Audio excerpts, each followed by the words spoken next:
Au nom du Père et du Fils et du Saint-Esprit, Amen. Et vous, les enfants des hommes, bénissez le Seigneur. Toi, Israël et tous les prêtres, bénissez le Seigneur. Les saints justes et les humbles de cœur, bénissez le Seigneur. Bénissez le Seigneur. Bonjour chers frères et sœurs, que la paix et la grâce de Dieu soient toujours avec vous. Alors, je suis très heureux de vous retrouver ce matin autour des tests de ce samedi, dernier samedi de notre temps ordinaire, puisque dimanche, on commence le temps de l'Avent. Et le Seigneur nous invite à... le test de Daniel nous invite, Daniel 3 nous invite à bénir le nom du Seigneur. Et les tests nous encouragent, nous donnent courage à rester éveillés, à être debout, à ne pas se confondre avec la masse, mais à croire toujours en Dieu, malgré les temps difficiles, malgré les signes, les mauvais signes des signes de la fin des temps. Alors, soyons toujours confiants dans notre Seigneur. Alors, la première lecture tirée du livre de Daniel, au chapitre 7, du verset 15 à 27. Daniel voit une vision, il voit 4 bêtes, on dit que ce sont 4 rois, mais la 4e bête est différente des 3 premiers. Il est différent, il est puissant, voilà. Et qu'est-ce qu'elle fait cette bête? Tout d'abord, elle a fait tomber déjà les trois autres bêtes, et puis elle a pris la place et elle persécute donc les saints. Oui, dans toute l'histoire, on a vu des gens qu'on a persécutés, ce soit bien les chrétiens comme les musulmans, en tout cas, on a persécuté des gens. Alors, c'était l'action de ce 4e roi, de ce 4e bête-là. Voilà, il les a persécutés. Et ce qui est bien dans ce test-là, c'est qu'on dit, cette persécution ne va pas durer, ils n'ont pas donné une date, un nombre de jours précis, non. On a dit ça va durer un temps, des temps et une moitié d'un temps. C'est très bizarre, ou bien si on peut comprendre, ça veut dire que c'est pas précis. Bien sûr, depuis là on attend le Christ, mais voilà, on nous a pas dit ça va durer 2000 ans, après 2000 ans il va venir. Ce qui fait que même après les 1000 ans ou à travers les siècles, lorsqu'on a dit voilà, la fin des temps proche, on voit que l'homme se réveille encore le lendemain. C'est une bonne chose parce que voilà, on ne le saura jamais. Mais nous, chrétiens, on fait quoi? Nous, croyants, on fait quoi? On continue par bien faire ce qu'on faisait. À proclamer la bonne nouvelle et puis à poser des faits et gestes dignes de Dieu, du puissant. Alors, ce qui est bien dans ce test, c'est ça. C'est que voilà, ça va durer.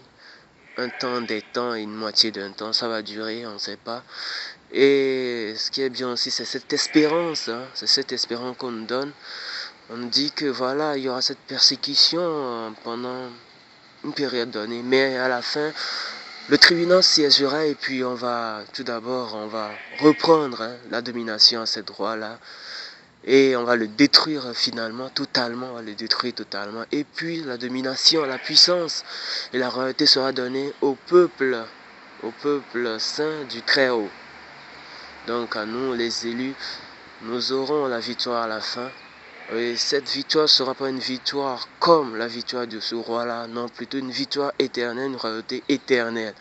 Alors la question qui nous est posée aujourd'hui, c'est est-ce qu'on veut cette royauté éternelle siéger à la droite du Père, ou bien on veut juste cette royauté temporaire qui passe et qui prend une fin lorsque le Seigneur décidera de juger le monde? Est-ce que c'est cette royauté temporaire qu'on préfère ou bien une royauté éternelle? Alors, c'est pas une royauté éternelle comme on va le penser, on va dire, ok, on va attendre, on va rien faire, ou bien on va aller poser des bombes, par exemple, pour aller vite dans le royaume des cieux. Non, c'est pas de ça on nous dit.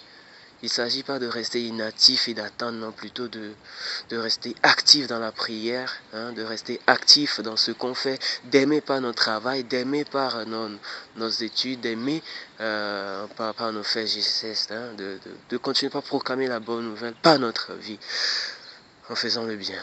Et donc cette royauté temporelle, cette royauté éternelle, c'est à nous de faire un choix et de choisir, de faire le bon choix. Et quand on voit au début de cette texte où Daniel dit j'ai l'esprit angoissé à cause des visions que je voyais, ouais, il a l'esprit angoissé, il a l'esprit soucieux. Il se dit mais c'est quoi toutes ces visions que je regarde dans l'évangile qui est tiré de Luc au chapitre 21 du verset 34 à 36, Jésus nous dit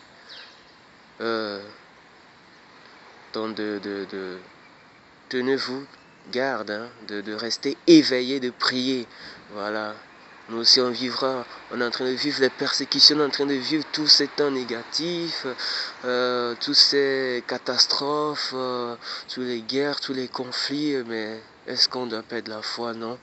Le Seigneur nous dit de rester éveillé, de ne pas avoir crainte, il nous encourage à rester debout, parce que dans tous ces signes négatifs, il y a toujours le croyant ou bien les saints de Dieu qui continuent d'œuvrer pour que le royaume de Dieu vienne vraiment. Alors il ne faut pas que nous en ayons peur, on ait peur, non, mais plutôt qu'on reste confiant dans le Seigneur. Et comme message principal, de rester vigilant et de prier, surtout de prier. Voilà, c'était le message de Jésus pour nous, de ne pas sombrer dans l'ivrognerie, de ne pas sombrer dans la débauche, de ne pas sombrer trop soucié, de prendre trop souci de la vie, qu'est-ce que je vais manger, mais qu'est-ce qui s'est encore passé ici, est-ce que l'Afrique ça va changer, non, de ne pas avoir peur, mais de rester chrétien, de rester croyant, là où on est, et puis de continuer par faire, de poser les bons gestes qu'il faut, tout en glorifiant son nom.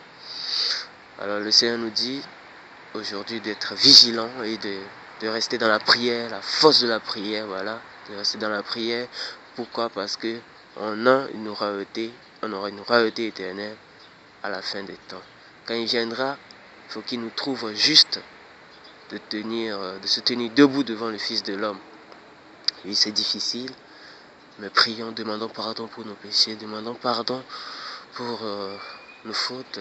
Le Seigneur, il est juste et miséricordieux, nous pardonnera et nous montrera toujours le chemin afin que nous soyons dignes de se tenir debout au retour du Christ. Alors comme nous invite à chanter, nous allons chanter encore. Bénissez le Seigneur, bénissez le Seigneur, bénissez le Seigneur. Amen. Alors bonne journée à tous et que le Seigneur nous bénisse. Amen.